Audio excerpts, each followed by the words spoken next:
Picture this. You're browsing the internet on a quiet evening when you stumble across a missing children's website. As you scroll through heartbreaking photos of faces frozen in time, one image stops you cold. The age-progressed picture staring back at you looks exactly like your own reflection.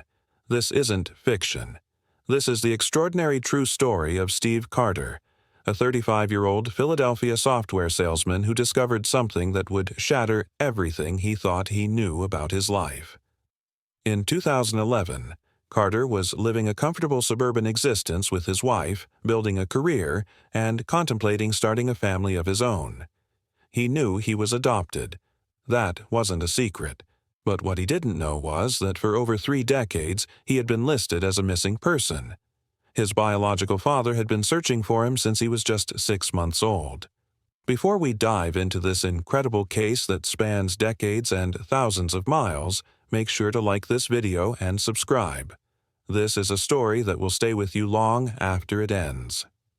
This is the remarkable tale of a man who solved his own missing person case simply by looking in the mirror.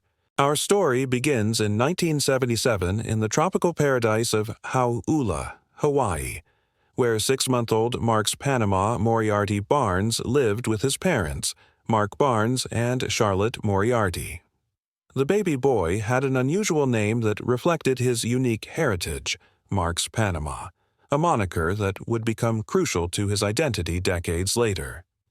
Mark Barnes was a young father trying to build a life in Hawaii with Charlotte and their infant son. But their relationship was troubled. Charlotte struggled with mental health issues that created instability in their small family unit. The pressures of new parenthood, combined with Charlotte's psychological challenges, created a powder keg of tension that would soon explode. On what seemed like an ordinary day in 1977, Charlotte told Mark she was taking baby Marx for a walk. It was a routine occurrence, nothing that would raise any alarm bells. Young mothers took their babies out for fresh air and sunshine all the time in the beautiful Hawaiian climate. Mark had no reason to worry as he watched his girlfriend leave their home with their 6-month-old son bundled in her arms. But Charlotte Moriarty never returned home that day. Hours passed, then a full day, then another. When Mark realized something was seriously wrong, he contacted the Honolulu Police Department to report both his girlfriend and his infant son missing. The case was officially opened. Marx Panama Moriarty Barnes, 6 months old, had vanished along with his mother. The investigation that followed revealed a troubling sequence of events. Charlotte had indeed taken baby Marx, but not for a simple walk around the neighborhood. Instead, she had suffered what appeared to be a severe mental health crisis. In her confused and unstable state, she ended up being committed to a psychiatric hospital for treatment. What happened next would haunt Mark Barnes for the next 34 years. When Charlotte was eventually released from the psychiatric facility, she made a decision that would separate a father from his son for over 3 decades. Instead of returning Marx to his father, Charlotte took the baby to the Hawaii state authorities and abandoned him under a completely false identity. She told officials the baby's name was Tenzin Amea, a fabricated identity that would make it nearly impossible for anyone to trace the child back to his real family. With this single act of deception, Charlotte Moriarty effectively erased Marx Panama Moriarty Barnes from existence and created a phantom child in his place. After abandoning her son, Charlotte simply disappeared. She vanished into thin air, leaving behind a devastated father who had no idea where his baby had gone, and a 6-month-old boy who would grow up never knowing his true identity. Mark Barnes was left with nothing but questions, grief, and a desperate hope that somehow, someday, he would find his missing son. The baby, who had been Marx Panama Moriarty Barnes, was placed in a Hawaiian orphanage under the false name Tenzin Amea. He would remain there for the next 4 years, completely cut off from his biological family and heritage, living under an identity that wasn't his own. Mark Barnes refused to give up hope. As the months turned into years, he worked tirelessly with the Honolulu Police Department to keep his son's case active. The missing person report for Marx Panama Moriarty. Barnes remained open, a constant reminder of the family that had been torn apart by one woman's mental health crisis and desperate decision. The investigation faced immediate challenges. Charlotte Moriarty had effectively covered her tracks by using a false name when she abandoned the baby.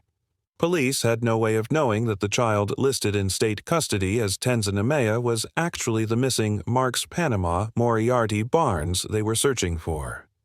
The fabricated identity created an impenetrable wall between the missing child and his father. Detective work in the late 1970s relied heavily on paperwork, phone calls, and physical legwork.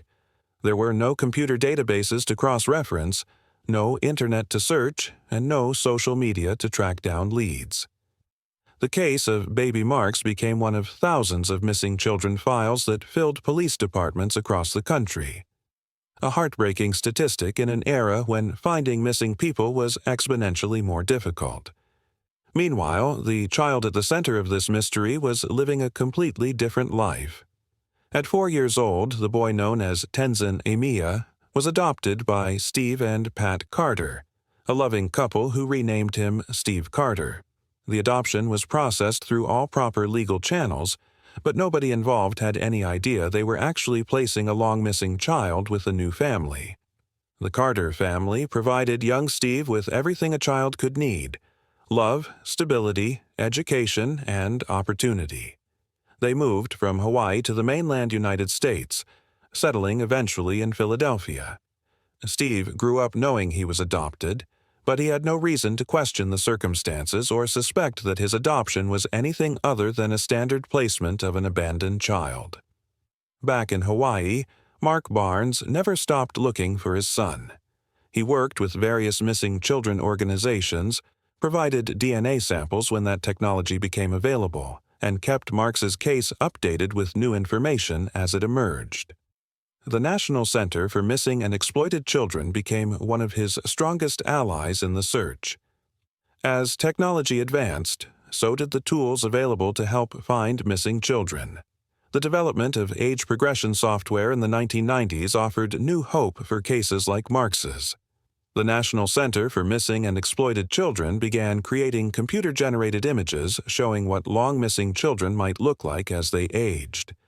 In Marx's case, forensic artists used his original baby photo, one of the few pictures Mark Barnes had of his son, to create an age progression image.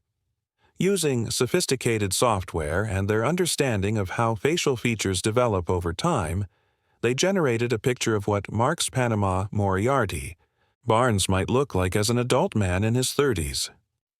The breakthrough that would solve this decades-old mystery began with a completely unrelated news story. In early 2011, Steve Carter was reading news coverage about Carlina White, an Atlanta woman who had made headlines when she discovered her own baby picture on the National Center for Missing and Exploited Children website. White's story was remarkable. She had been kidnapped as a 3-week-old infant from a Harlem hospital in 1987 by a woman posing as a nurse, and had lived her entire life not knowing her true identity until she found herself on the Missing Children's website. White's discovery fascinated Steve Carter. As an adopted person who had always wondered about his origins, he found himself drawn to her story of self-discovery and family reunion. The coverage sparked something in Carter's mind, a nagging curiosity about his own past that he had never fully explored. Carter had always known he was adopted from a Hawaiian orphanage at age 4, but certain details about his early life had never quite added up. His birth certificate showed he was born a full year before his actual birthday, which had always struck him as odd. These inconsistencies, combined with his natural curiosity about his roots, created a perfect storm of motivation. On what he would later describe as a whim, Carter decided to visit the National Center for Missing and Exploited Children website. He was simply curious. Perhaps he could browse through the cases and satisfy his general interest in missing children cases. He had no expectation of finding anything related to his own life. Carter navigated to the Missing Children database and entered his birth state of Hawaii and his approximate age range. He was preparing for what he assumed would be a routine browse through tragic cases of children who had never been found. Instead, he got the shock of his lifetime. The first image that appeared on his screen was an age progression photo labeled Marx Panama Moriarty Barnes. Carter stared at the picture in absolute disbelief. The face looking back at him wasn't just similar to his own appearance. It was virtually identical. The bone structure, the eyes, the overall facial features, it was like looking into a mirror. It gave me chills, Carter would later tell reporters. When you see the picture, you're like, oh my God, that's me. The recognition was immediate and undeniable. After 34 years of living as Steve Carter, he was staring at what appeared to be his own face under a completely different name. The discovery sent shockwaves through Carter's carefully ordered world. Everything he thought he knew about his identity suddenly became questionable. The unusual name, Marx Panama Moriarty Barnes, was so distinctive that it couldn't possibly be a coincidence. The birth location matched Hawaii, where he knew he had been adopted. Even the timeline aligned with his own life story. Carter sat at his computer, stunned by the implications of what he was seeing. This wasn't just any missing child. This was potentially his own missing person case, a case he never knew existed. For the first time in his life, Steve Carter was looking at a baby picture of himself. The discovery of his own image on the missing children's website left Steve Carter grappling with an impossible reality. His first instinct was disbelief. Surely this had to be some kind of extraordinary coincidence. But the more he studied the age progression image and compared it to his own appearance, the more convinced he became that he was looking at himself. Carter's wife and family initially shared his skepticism, but they encouraged him to investigate further. The potential implications were too significant to ignore. If Steve Carter was indeed Marx Panama Moriarty Barnes, it meant that somewhere out there a biological father had been searching for him for over 3 decades. After several days of internal debate, Carter made the decision to contact the authorities. He reached out to the Honolulu Police Department, which had maintained the original missing person case for Marx Panama Moriarty Barnes. When he explained his situation to the detectives, they were initially cautious but intrigued by the possibility of solving a case that had remained cold for 34 years. The police arranged for Carter to undergo DNA testing in February 2011. This would be the definitive proof they needed to determine whether Steve Carter and the missing Marx Panama Moriarty Barnes were the same person. The DNA sample was collected and sent to the laboratory for comparison against the genetic material that Mark Barnes had provided years earlier when DNA testing became available for missing persons cases. The waiting period was agonizing. For 8 months, Carter lived in limbo, not knowing whether his entire understanding of his identity was about to be turned upside down. During this time, he struggled with conflicting emotions: excitement at the possibility of discovering his biological family, anxiety about what he might learn, and guilt about the pain his disappearance had caused his birth father. In October 2011, the DNA results finally came back. The test was a perfect match. Steve Carter was definitively identified as Marx Panama Moriarty Barnes, the baby who had been reported missing from Hawaii in 1977. The case that had haunted Mark Barnes for 34 years had finally been solved, though not in the way anyone could have predicted. The confirmation brought a flood of new information about Carter's early life. He learned that his biological father, Mark Barnes, now lived in California with 2 daughters, Carter's half-sisters. Mark had never stopped looking for his son and had worked with missing children organizations for decades, hoping for exactly this kind of breakthrough. Carter also learned more about his mother, Charlotte Moriarty, whose mental health crisis had set this entire tragedy in motion. According to the case files, Charlotte had placed him in state custody under the false name Tenzin Amaya before disappearing entirely. Her whereabouts remained unknown, adding another layer of mystery to an already complex story. The revelation explained many of the inconsistencies that had puzzled Carter throughout his life: his birth certificate anomalies, the gaps in his early history, and the unusual circumstances of his adoption all suddenly made sense. He hadn't been a typical abandoned child. He had been a missing person whose true identity had been deliberately obscured. For Mark Barnes, the news brought an end to more than 3 decades of uncertainty and grief.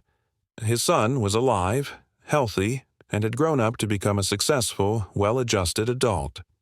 The nightmare that had begun with Charlotte's disappearance in 1977 was finally over. The reunion between Steve Carter and his biological family was unlike the dramatic television moments often portrayed in missing person stories. Rather than an immediate emotional meeting, the reconnection was a carefully measured process of getting to know each other across decades of separation.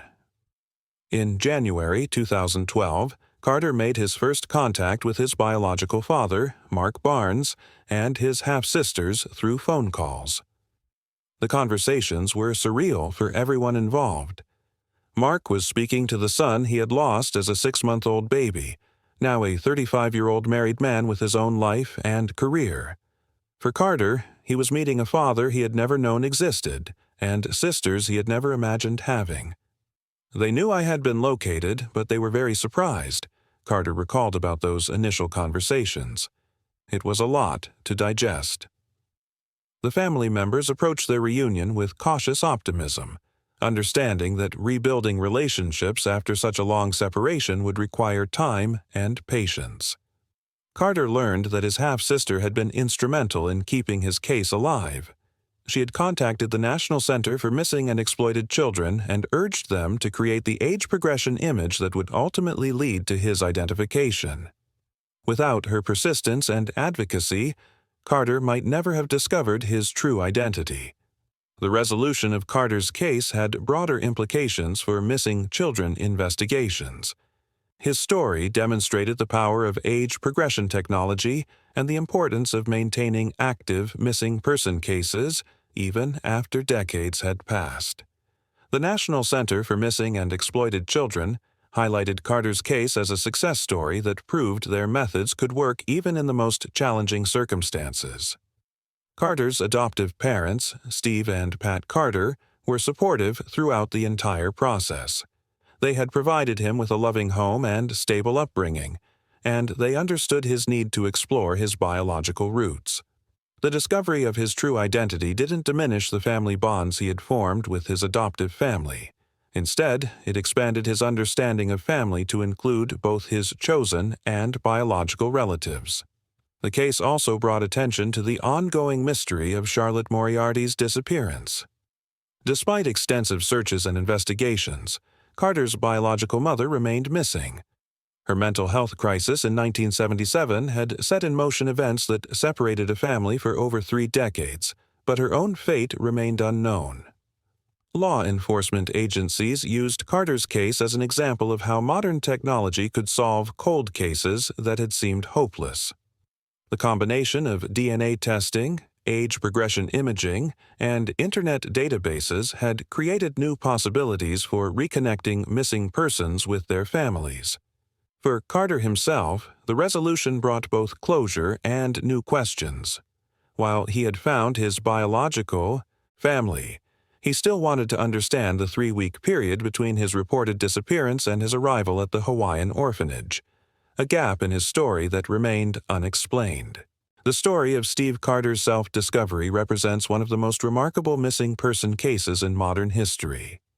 It demonstrates how a single moment of curiosity can unravel decades of mystery and reconnect families separated by tragedy and circumstances beyond their control. Carter's case highlights the evolution of missing children investigations. In 1977, when baby Marx disappeared, law enforcement had limited tools for tracking missing persons across state lines.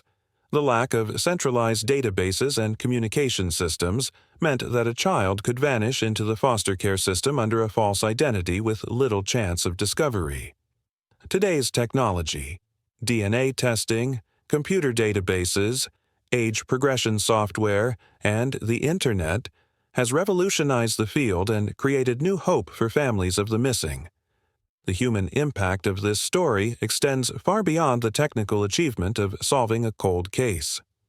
Mark Barnes endured 34 years of not knowing whether his son was alive or dead, while Steve Carter grew up without knowledge of his biological heritage. Charlotte Moriarty's mental health crisis created ripple effects that lasted for decades, reminding us how untreated psychological conditions can devastate entire families. Perhaps most remarkably, Carter's story shows how the Internet has democratized the search for missing persons. He didn't need private investigators or expensive resources. He simply needed curiosity and access to a computer. His discovery proves that sometimes the most sophisticated investigations can be solved by the missing person themselves.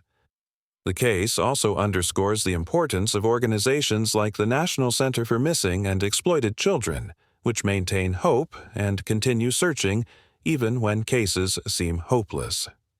The age progression image that led to Carter's identification was created years after his disappearance, representing an investment in long-term hope that ultimately paid off. If this case moved you, please like this video and subscribe for more investigative stories. Share your thoughts in the comments below. Have you ever wondered about your own family history or discovered something unexpected about your past?